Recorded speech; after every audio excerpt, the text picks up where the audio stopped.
Hey, salut, tire-toi une bûche. Pardon? Bah oui, prends-toi une chaise, rejoins-nous. On a des choses à te raconter. Bienvenue et tire-toi une bûche. En québécois, c'est une invitation à s'asseoir pour discuter. Chez nous, nous aimons beaucoup parler. La jasette, c'est pas ce qui nous manque. Je suis Cyrielle Bon et j'ai vécu dans l'Ouest canadien où j'ai fait de très belles rencontres. Et moi, c'est Maryse Normando, je viens de Montréal. Avec nos invités, on vous emmène au Canada découvrir tout ce qui fait la richesse de notre pays. Mais attention, ce podcast pourrait bien déclencher de furieuses envies de voyager au Canada. Tire-toi une bûche. Épisode 3. T'as-tu vu notre hiver? Un podcast de Destination Canada.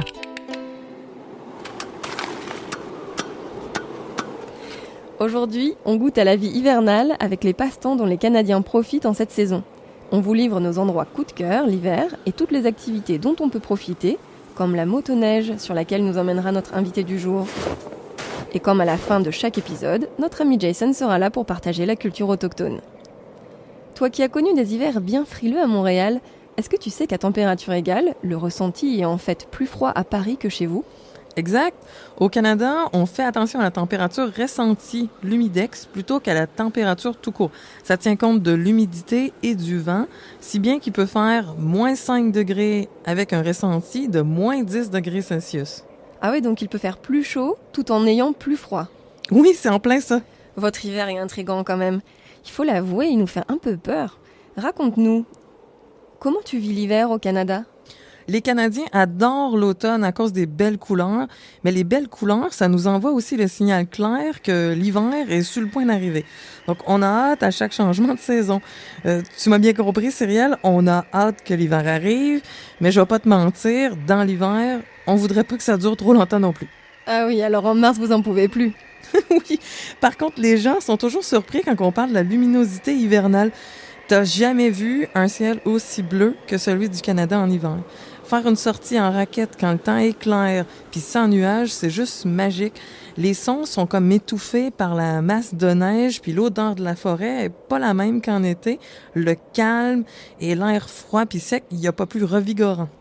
Quel son te rappelle le plus à l'hiver, Maryse?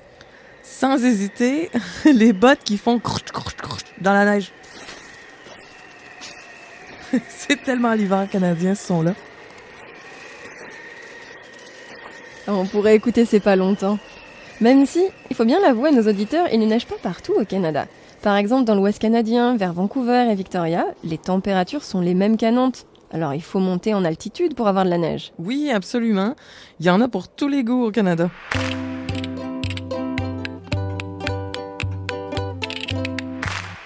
Maryse, pour voir si tu connais bien les curiosités hivernales de ton pays, c'est le moment du quiz. Super, j'adore tes quiz, Cyrielle. Allez, question toute simple pour commencer, à 30 sous. À quoi correspondent les villes souterraines dont parlent les magazines? Ah, ça c'est bien de chez moi. À Montréal, on a la plus grande ville souterraine, Réseau. C'est 33 km de passages souterrains qui connectent les lignes de métro aux tours de bureaux, aux boutiques. Il y a aussi des restaurants, des cinémas et puis des écoles aussi. Ça existe ailleurs. Si vous passez à Toronto, vous pouvez découvrir la ville souterraine de Path. Là, il y a 28 km de passages souterrains. Et à Calgary, ils ont une ville surterraine de 18 km. Ils appellent ça plus 15 parce que les immeubles sont reliés par des ponts à 15 pieds du sol, à peu près 4,5 mètres de haut. Question à 1 $ maintenant. C'est le prix d'un ticket de métro, justement. Où trouve-t-on la plus longue patinoire en plein air au monde? C'est dans la capitale du Canada, Ottawa, en Ontario. Le canal Rideau gèle l'hiver. Ça forme une patinoire de 8 km de long. Il y a des loueurs de patins installés là, tout le long du canal. Il y a aussi des vendeurs de queues de castor. Mes enfants m'en réclament toujours. Après l'effort, le réconfort, comme on dit. Une queue de castor? Oui, c'est comme un beignet plat, frit avec du sucre ou du chocolat. On peut choisir sa garniture comme une crêpe bretonne. C'est pas léger, mais c'est bon. Ah, tu me rassures. J'imaginais déjà une vraie queue de castor. Non, pas pantoute. Tu sais, il y a même des queues de castor véganes. Bon, allez, on va compliquer les choses, Maryse. Je sais que tu es une habituée des sports d'hiver, mais question à 20 piastres, c'est-à-dire 20 $, le prix d'une location de patin. Connais-tu le ski joring? Le quoi? Le ski joring, ou ski jor. Ça s'écrit S-K-I-J-O-R. Non, j'ai aucune idée. Ah, je te coince. C'est un mode de transport venu de Scandinavie. Il fait des émules au Canada, surtout en Alberta, dans l'Ouest canadien. Il faut imaginer une personne en ski de fond qui se fait tracter par un cheval ou un véhicule motorisé. Ils organisent même des compétitions de ski joring. Il n'y a pas de limite à l'imagination. C'est vrai qu'on est créatif au Canada. J'avais déjà vu du ice sailing ou du bateau dragon. C'est des canoës qui sont montés sur des patins qu'il faut pousser sur la glace avec des pics à glace en guise de rame. Au Québec, on parle plus de canot à glace. Ça se pratique moitié en courant sur la glace, moitié en ramant dans le Saint-Laurent.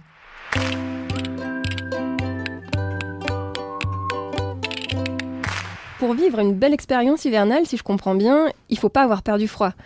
On peut louer l'équipement sur place, les doudounes, les chaussures, en passant par les moufles bien chaudes.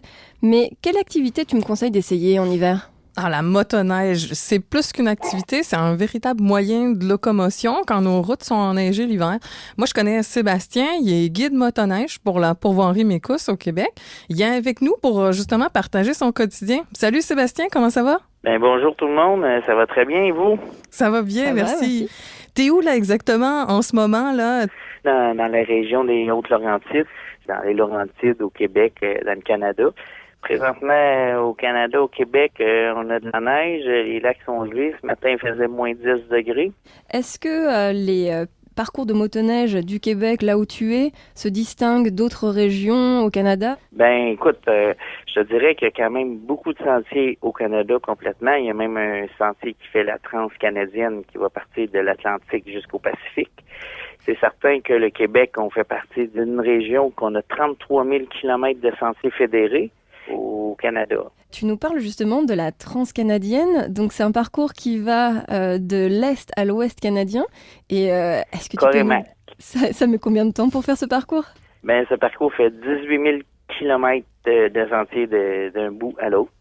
C'est certain qu'on traverse toutes les provinces du Canada, là. Il n'y a pas beaucoup de monde qui font la traversée du Canada en motoneige, parce que c'est quand même 18 000 kilomètres. Il faut partir plusieurs semaines, tu sais. Ah oui. Ah ben j'imagine, ça doit être un sacré voyage. Est-ce que tu peux nous raconter ton meilleur souvenir? C'est vraiment où que tu vas, où que des paysages, où que les arbres sont tous enneigés, qu'on roule comme des tunnels parce que les arbres sont chargés de neige. C'est vraiment super beau. Puis au bout de la ligne, on voit un beau lynx qui traverse. Je vais dire, c'est vraiment des beaux souvenirs, ça. Et si on est vraiment technique, là, en termes de fonctionnement, quel type de permis de conduire il faut, qu'est-ce que tu pourrais nous raconter sur les équipements techniques au niveau confort aussi? Ben, dans le fond, pour faire de la motoneige, c'est quand même assez simple. Il faut un permis voiture et il faut connaître quand même tous les sentiers où on va circuler parce qu'on a quand même d'autres contraintes. Les lacs qui sont gelés, il faut vraiment voir les passeurs de glace, la balise, où qui sont balisés et tout.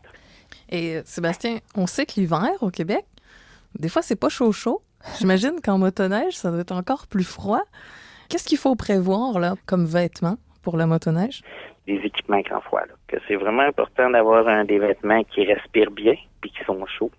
Est-ce que vous avez des motoneiges qui sont plus responsables pour l'environnement? C'est ça, on s'en vient avec ça. Écoute, il y a une compagnie qui s'appelle Taiga qui a commencé à faire des motoneiges électriques plus responsables face à la nature. Est-ce qu'on peut espérer, avec des motoneiges électriques, peut-être observer un peu plus la faune? Observer plus la faune, c'est certain qu'il n'y aura pas vraiment de bruit. Je vais pas avoir des orignaux facilement. Ou ben non, dans d'autres secteurs, il y a les cerfs de Virginie qu'en hiver, ils se rassemblent dans les ravages où tu arrives, puis il y a quand même 25-30 cerfs de Virginie où c'est vraiment très impressionnant à voir aussi. Merci beaucoup, Sébastien. À très bientôt. Ben merci. Au plaisir de vous voir. Bye bye.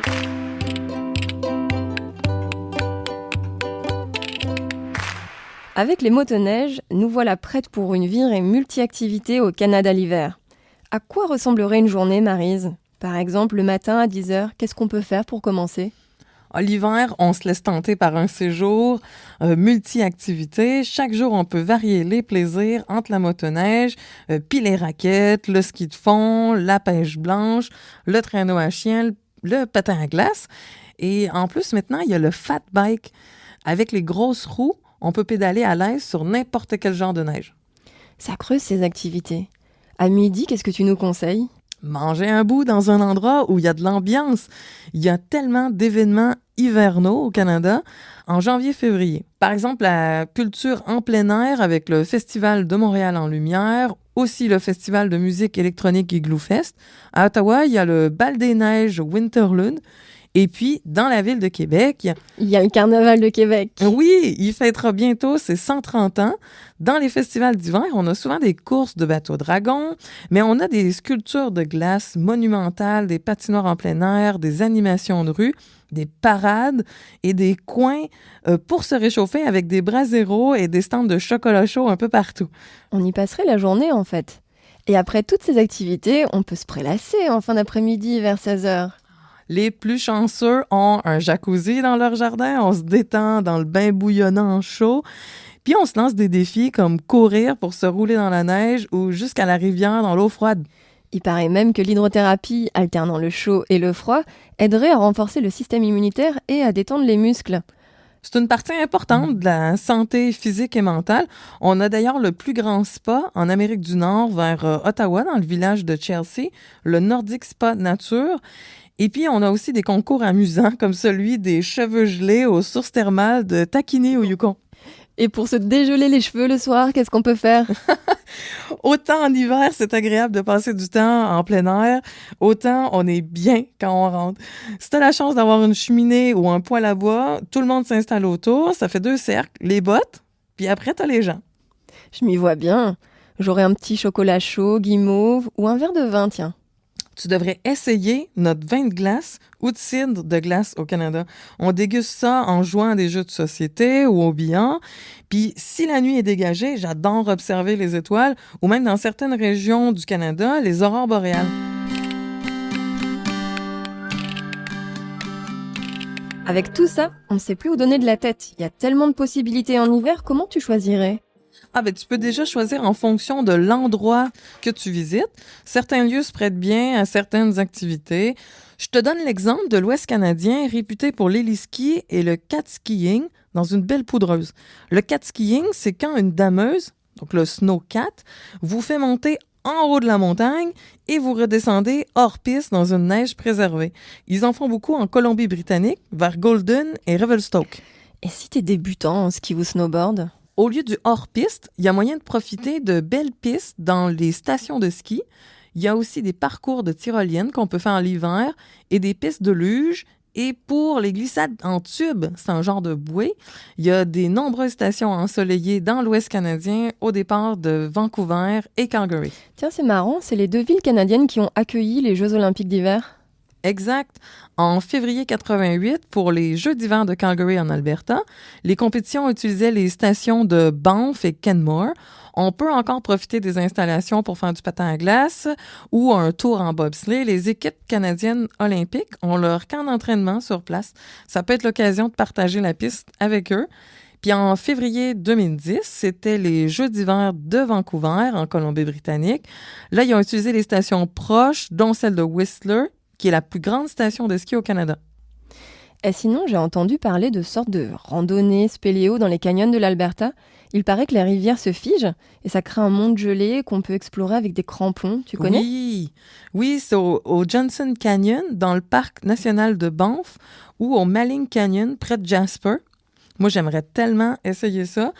Donc, tu es équipé d'une lampe frontale pour marcher sur la glace avec des crampons. Donc, au fond du canyon.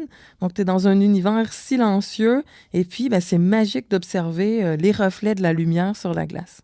Cyrielle, dis-moi, à quoi tu penses si je mentionne Jack London? Le Grand Nord. À son livre, L'appel de la forêt, bien sûr. C'est celui qu'il a écrit depuis ce coin du Canada sur les chiens de traîneau. Ça fait partie du patrimoine du territoire du Yukon, d'ailleurs. Au Yukon, il y a une course de chiens de traîneau, d'ailleurs, la Yukon Quest, qui a lieu en février sur 1600 km. C'est un incontournable lors d'un séjour au Yukon en hiver. Et côté est canadien, qu'est-ce qu'on trouve en particulier? Côté est, il n'y a pas vraiment de station de ski alpin, mais on a quand même des petites montagnes comme Blue Mountain en Ontario ou Mont-Tremblant au Québec qui proposent des belles pistes. La plus belle pour moi, c'est celle du massif de Charlevoix avec ses pistes qui descendent vers le fleuve Saint-Laurent. La vue est superbe. Ah oui, elle est iconique. Sinon, il y a des merveilles naturelles à redécouvrir l'hiver. Imagine faire de la tyrolienne le long des chutes Niagara partiellement gelées ou escalader le pain de glace de la chute Montmorency. C'est une autre expérience que l'été. Et alors, est-ce que c'est vrai que vous reconstruisez un hôtel de glace tous les ans? Oui, mais il change de thème quand même. Donc, c'est à la station de Valcartier, vers la ville de Québec. On trouve l'hôtel de glace. Tu peux y dormir ou simplement le visiter en journée pour y prendre un verre.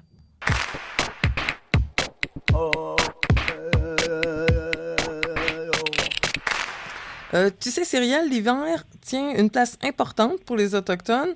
Notre ami Jason va nous en parler. Il est membre de l'Association touristique autochtone du Canada. Salut, Jason! Coucou, Cyrielle et Marie, ça va bien aujourd'hui?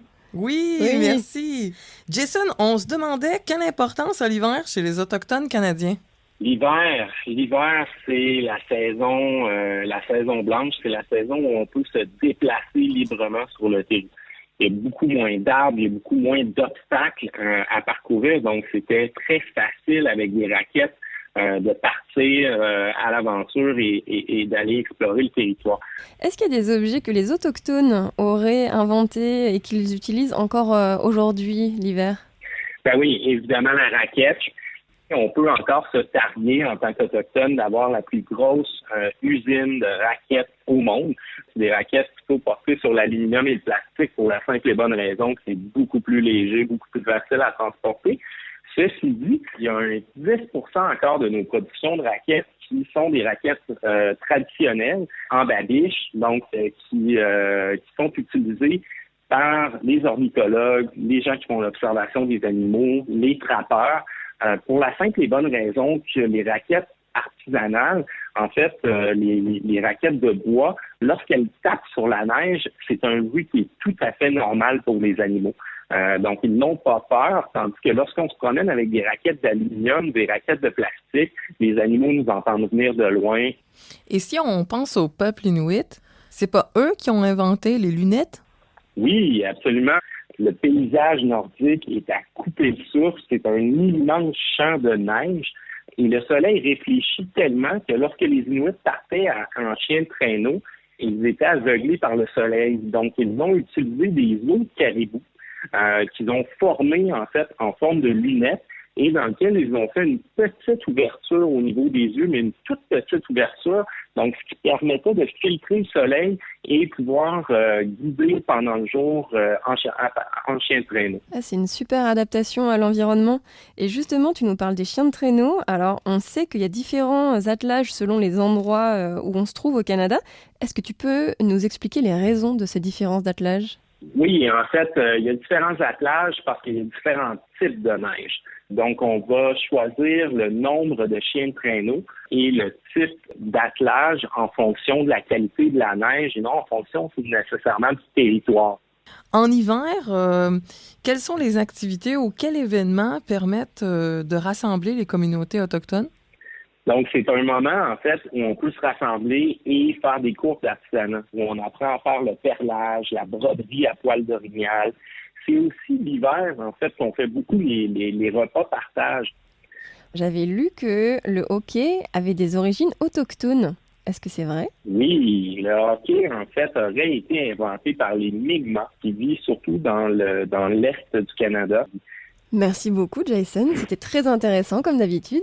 On se retrouve au prochain épisode. À bientôt! Merci, Marie. Merci, Cyrielle.